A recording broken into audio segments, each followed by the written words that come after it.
બનાવું છું બટાકા પૌવા.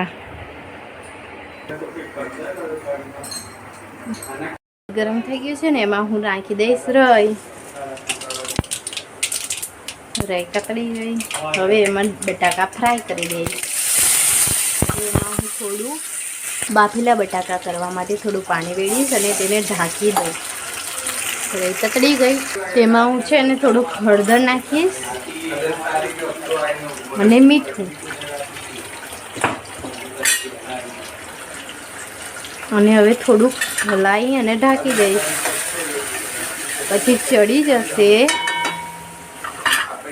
ચડી જાય એટલે થોડીક વાર રહીને જોઈ. હવે બટાકા થઈ ગયા છે એ જોઈ લઉં.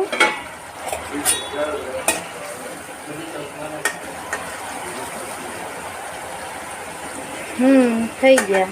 હવે એમાં હું સ્લાઈડ કરીને મીઠો લીમડો નાખી દઉં અને ટામેટાં અને મરચાં.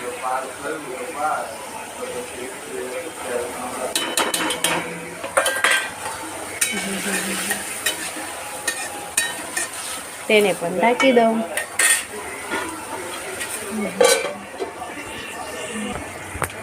હવે એમાં હું પૌવા નાખી દઈશ. બધું ફ્રાય થઈ ગયું એટલે હવે પૌવા નાખી દીધા. હવે તેના પર હળદર, થોડુંક મીઠું, સ્વાદ પ્રમાણે મરચું. હવે તેને હલાવી દઈશ.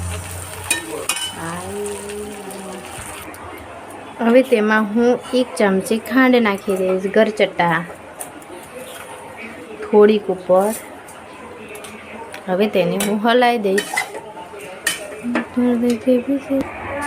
થોડીક વાર ઢાંકી દઈશ. ખાંડ બધી અંદર મિશ્ર થઈ જાય, ઓગળી જાય એટલે તેને જોઈ લઈશ.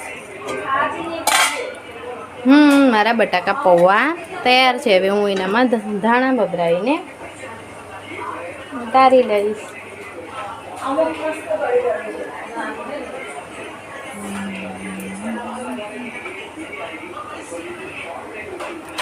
હવે હલાવી દઉં. મારા બટાકા પૌવા તૈયાર થઈ ગયા.